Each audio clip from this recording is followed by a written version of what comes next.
आइए शुरू करते हैं आज का ये खास विश्लेषण।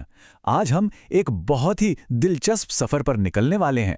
अदृश्य परमाणु से लेकर हमारे आसपास की उस ठोस दुनिया तक की यात्रा जिसे हम छू सकते हैं, महसूस कर सकते हैं। आज हम रसायन विज्ञान की उस नींव को पूरी तरह से डिकोड करने जा रहे हैं जो इस पूरे ब्रह्मांड को आकार देती है। अच्छा, तो सीधे मुद्दे पर आते हैं। आज हम किन चीजों पर बात करेंगे? परमाणु के अंदर क्या है, समस्थानिक और संभारिक का कॉन्सेप्ट, भौतिक और रासायनिक बदलाव, पदार्थ की अलग अलग अवस्थाएं, विलयन और मिश्रण, और आखिर में हमारी रोजमर्रा की जिंदगी की केमिस्ट्री। तो चलिए माइक्रो से मैक्रो तक के सफर को शुरू करें। शुरुआत करते हमारी पहली कड़ी से, परमाणु के अंदर। देखिए, जब भी मॉडर्न केमिस्ट्री की नींव की बात होती है तो एंटनी लेवोजियर का नाम सबसे ऊपर आता है।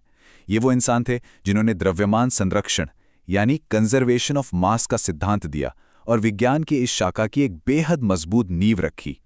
अब यहाँ एक बहुत ही बुनियादी लेकिन दिमाग को झकझोर देने वाला सवाल उठता है। ये पूरा ब्रह्मांड अपने सबसे मूल रूप में आखिर बना किस चीज से? सच कहूं तो इसी एक सवाल ने सदियों तक बड़े बड़े वैज्ञानिकों की नींद उड़ाई है, और यहीं से पदार्थ को समझने की असली जद्दोजहद शुरू हुई, जिसे आज हम केमिस्ट्री के रूप में जानते हैं।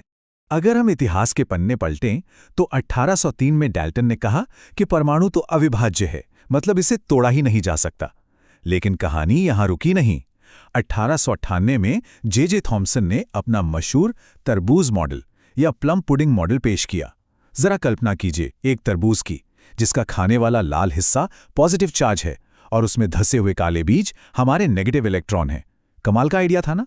लेकिन बाद में रदरफोर्ड आए और उन्होंने ठीक बीचों-बीच नाभिक यानी न्यूक्लियस की खोज करके पूरी तस्वीर ही पलट कर रख दी। और रदरफोर्ड की इस खोज के बाद ये बिल्कुल साफ हो गया कि एक परमाणु के अंदर आखिर चल क्या रहा है। प्रोटॉन जो पूरी तरह से पॉजिटिव हैं, इलेक्ट्रॉन जो नेगेटिव हैं, और न्यूट्रॉन जो एकदम न्यूट्रल या उदासीन है। लेकिन यहाँ एक बहुत ही मजेदार फैक्ट है। हाइड्रोजन का जो सबसे आम रूप है, जिसे हम प्रोटियम कहते हैं, वो पूरी तरह से अनोखा है क्योंकि उसमें कोई न्यूट्रॉन होता ही नहीं है।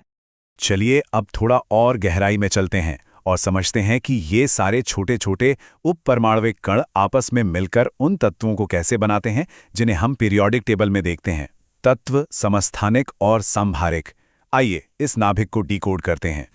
अब डाल्टन के परमाणु सिद्धांत को ही ले लीजिए। यह साफ कहता है कि हर पदार्थ अविभाज्य परमाणुओं से बना है, जो हमेशा एक निश्चित और सरल पूर्ण संख्या अनुपात में जुड़कर यौगिक बनाते हैं। और सबसे बड़ी बात, ये प्राउस्ट के स्थिर अनुपात के नियम का पूरी तरह से समर्थन करता है। जैसे पानी यानी H2O का ही उदाहरण ले। इसमें हाइड्रोजन और ऑक्सीजन का द्रव्यमान अनुपात हमेशा, जी हां हमेशा, 1:8 ही रहता है। अच्छा, अब आते हैं उस जगह जहां अक्सर सबसे ज्यादा कंफ्यूजन होता है, समस्थानिक और संभारिक। चलिए इसे एकदम आसान भाषा में समझते हैं। समस्थानिक या आइसोटोप्स में प्रोटॉन तो समान रहते हैं, लेकिन न्यूट्रॉन बदलने से उनका द्रव्यमान बदल जाता है। जैसे हाइड्रोजन के ही 3 रूप ले लीजिए, प्रोटियम, ड्यूटीरियम और ट्राइटियम। दूसरी तरफ संभारिक या आइसोबार्स बिल्कुल इसके उल्टे हैं। वहां द्रव्यमान तो एक समान रहता है, लेकिन प्रोटॉन की संख्या अलग हो जाती है। तो माइक्रो दुनिया की बात तो हो गई।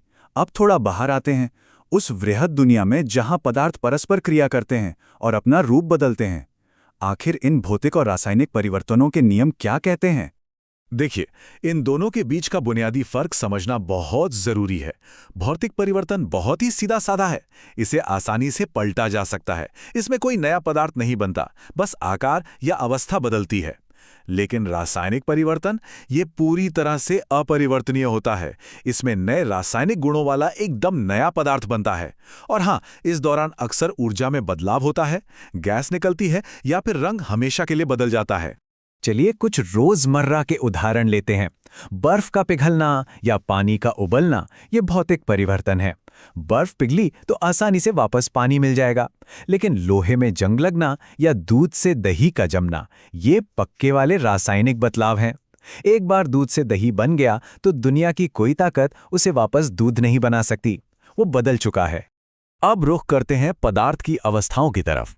तापमान और दबाव के प्रभाव में ये परमाणु किस तरह से अपना भौतिक व्यवहार बदलने पर मजबूर हो जाते हैं, ये देखना सच में दिलचस्प है। इसी से जुड़ी एक बहुत ही कमाल की प्रक्रिया है जिसे ऊर्ध्वपातन या सब्लिमेशन कहते हैं।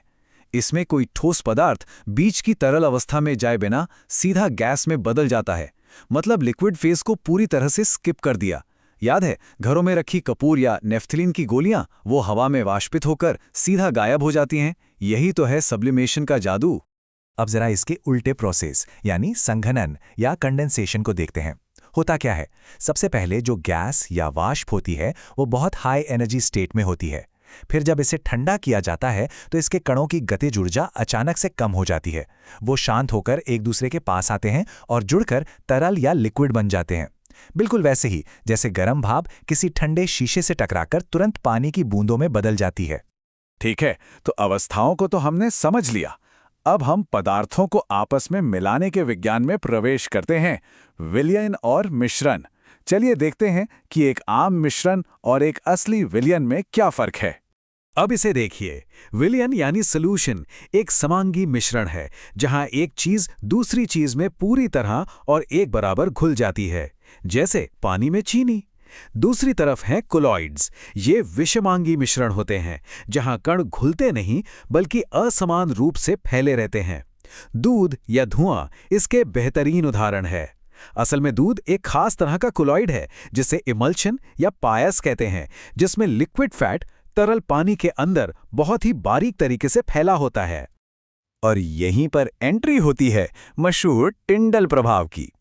ये वो प्रभाव है जहां किसी कॉलॉइड से गुजरने वाली रोशनी की किरण उसमें मौजूद कणों से टकराकर बिखर जाती है और उसका पूरा रास्ता हमें साफ साफ दिखने लगता है। कभी किसी अंधेरे कमरे में रोशनदान से आती हुई सूरज की किरण देखी है, जिसमें हवा में तैरते धूल के कण चमकते हैं और प्रकाश का रास्ता हवा में बिल्कुल स्पष्ट हो जाता है। बस वही टिंडल प्रभाव है। तो ये सारे सिद्धांत सिर्फ किताबों तक सीमित नहीं हैं। अब हम पूरे उत्साह के साथ इस विश्लेषण के आखिरी पड़ाव पर हैं, रोजमर्रा का रसायन विज्ञान। आइए देखते हैं कि ये सब हमारे आसपास की दुनिया को कैसे चलाते हैं। अब हम जिस हवा में सांस लेते हैं उसी को देख लीजिए। हवा कोई एक यौगिक नहीं है, बल्कि अलग अलग गैसों का एक बहुत ही जटिल मिश्रण है। इसमें 78% नाइट्रोजन है और करीब 21% ऑक्सीजन। लेकिन यहाँ सबसे ध्यान देने वाली बात यह है कि हमारे वायुमंडल में 1% आर्गन भी है। आर्गन सबसे प्रचुर मात्रा में पाई जाने वाली अक्रिय गैस है, वही जिसका इस्तेमाल अक्सर हमारे इलेक्ट्रिक बल्बों में होता है। अब जरा एक सेकंड के लिए रुकिए और इस विशाल संख्या को देखिए। 6.022 गुणा 10 की घात 23, इसे एवोगैड्रो संख्या कहा जाता है। ये नंबर इतना बड़ा है कि इसका अंदाजा लगाना भी मुश्किल है। ये हमें बताता है कि गैस के सिर्फ 1 मोल में कणों की संख्या कितनी ज्यादा, कितनी नाटकीय होती है। सच में दिमाग घुमा देने वाला पैमाना है ये।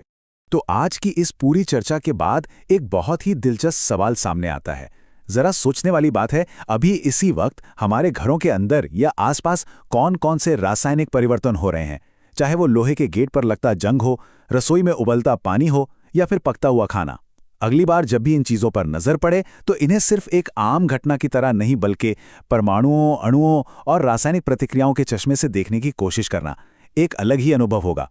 ये पूरी भौतिक दुनिया सच में रसायन विज्ञान की एक शानदार प्रयोगशाला है और यकीन मानिए अभी तो समझने को बहुत कुछ बाकी है। तब तक के लिए ये जिज्ञासा ऐसे ही बनी रहनी चाहिए।